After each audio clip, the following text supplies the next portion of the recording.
L'opération de désinfection et de lavage a été menée dans la nuit d'hier à aujourd'hui dans les communes de Marcory, de Koumassi, du Plateau, d'Atekoubé, de Yopougon, d'Abobo et de Bingerville. Les 6 autres communes seront désinfectées les jours à venir. L'opération concerne les voies principales, les voies secondaires ainsi que les marchés de toutes les communes du district d'Abidjan. Elle va durer 15 jours. De nouveaux cas du Covid-19 ont été enregistrés hier, lundi 30 mars. Une information donnée par le ministre de la Santé et de l'Hygiène publique. Le ministère de la Santé et de l'Hygiène publique a enregistré ce lundi 30 mars 2020 3 nouveaux cas d'infection à coronavirus Covid-19, portant à 168 le nombre total de cas confirmés. 6 guéris et un décès post-mortem intervenu le 27 mars 2020 d'une dame de 58 ans ayant des antécédents diabétiques et rentrée en service de réanimation le 25 mars et prélevée le 26 mars 2020. Restez chez vous et contactez de toute urgence les numéros gratuits suivants, le 143, le 101 et 125. Nos équipes d'intervention rapide se rendront auprès de vous pour votre prise en charge. Le ministère de la Santé et de l'Hygiène publique met en œuvre plusieurs actions pour assurer la prise en charge des cas à Covid-19. Cependant, pour lutter efficacement contre la propagation de la pandémie, de respecter strictement les mesures barrières mises en place par les autorités et mieux, de les intégrer dans vos habitudes quotidiennes. Le Covid-19 est une maladie grave, mortelle et très contagieuse. Réduisez vos déplacements le plus possible. Le ministère de la Santé et de l'Hygiène publique appelle à la responsabilité de tous pour lutter efficacement contre cette pandémie et remercie le personnel soignant pour son dévouement. Rappelons que le 11 mars dernier, la Côte d'Ivoire enregistrait son premier cas confirmé du Covid-19. La propagation du virus a contraint les autorités à isoler le Grand Abidjan depuis le dimanche 29 mars à minuit. C'est vrai qu'on porte tous des gants, mais dans les mesures barrières, il n'y a pas de port de gants. Donc ne portons pas des gants. Les mesures barrières sont lavez-vous les mains et utilisez du gel hydroalcoolique. Mais lorsqu'on met un gant, on ne se lave plus les mains. Or, il faut se laver les mains. Les gants vont transporter le virus partout. Donc c'est très déconseillé de porter un gant. L'autre inconvénient de cette pratique déconseillée, c'est qu'il réduit la possibilité d'offrir des gants au personnel de santé dans un contexte où l'offre mondiale n'arrive pas à couvrir la demande. Dans cette politique de riposte au Covid-19, le directeur général de la santé assure que la protection du personnel soignant est inscrite au rang des priorités. Monsieur le ministre a reçu certains syndicats pour échanger. La principale préoccupation, et nous la partageons, c'est comment les protéger face au Covid-19. C'était l'absence d'équipements de protection individuelle, les masques, les gants, les surblouses. Nous avons reçu les dons qui nous permettent d'attendre que nos commandes qui sont passées puissent aboutir. Vous savez, les commandes qu'on passe maintenant, c'est au moins une semaine. Mais aujourd'hui, au jour d'aujourd'hui, nous allons livrer tous les hôpitaux qui en ont besoin. Et donc il faut qu'on comprenne que l'État fait de nombreux efforts pour cette lutte. Aux côtés du ministère de la Santé, le ministère du Tourisme est chargé de déployer la logistique sur les sites retenus pour la prise en charge des malades.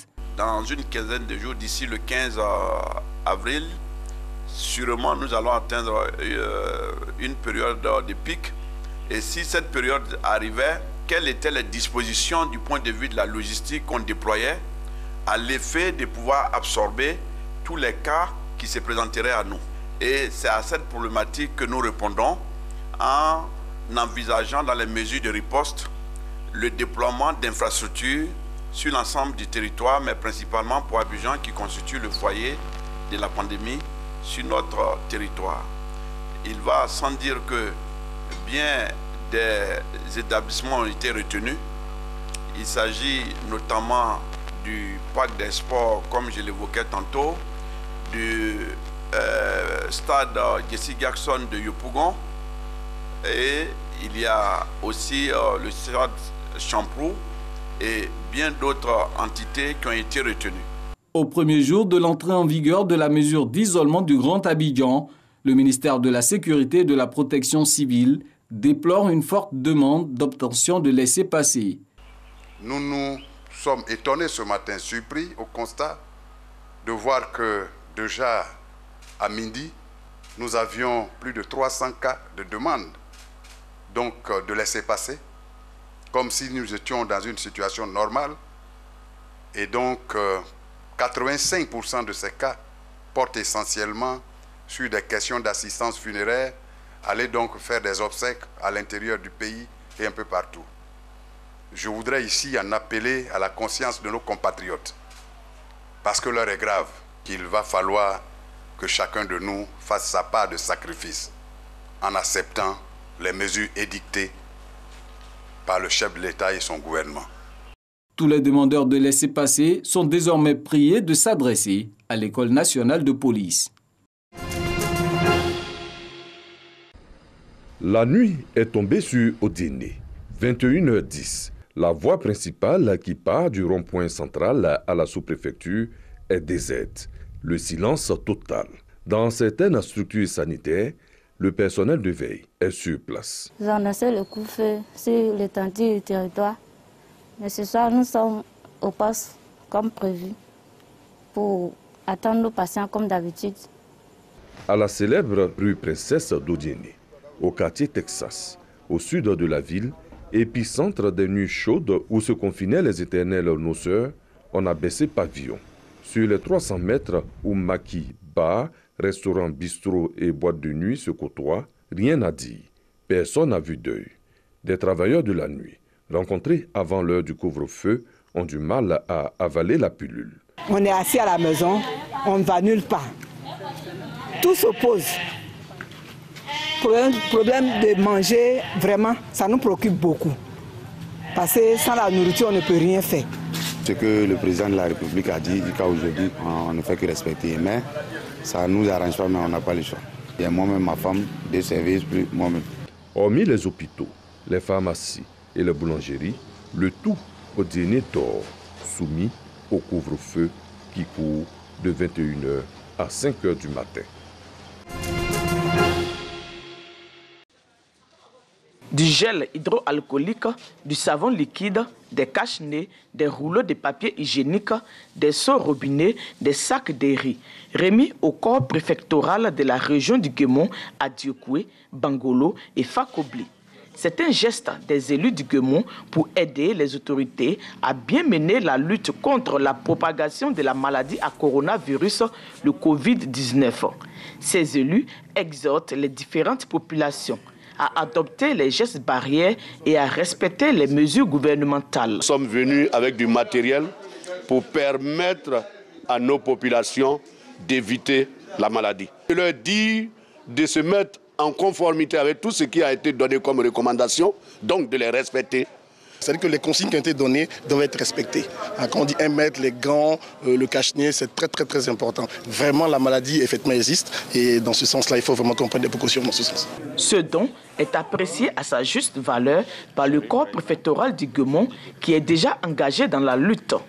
Concernant la sensibilisation, comme partout ailleurs, Bangolo n'est pas en reste. Nous avons déjà rencontré toutes les forces vives, c'est-à-dire quoi, les chefs traditionnels, les directeurs et chefs de service, les leaders d'opinion, les religieux, et à qui nous avons expliqué la gravité de la situation. Dieu merci, ils ont compris et pour le moment tout se passe bien. Et le couvre-feu est respecté. Les différentes mesures prises par le chef de l'État ont été expliquées aux uns et aux autres. Et dans l'ensemble, ça va. à Diekoué, chef-lieu de région, le comité départemental de lutte contre les épidémies et autres urgences sanitaires, réactivé et redynamisé, est en alerte en cas de survenue d'un cas suspect dans la zone.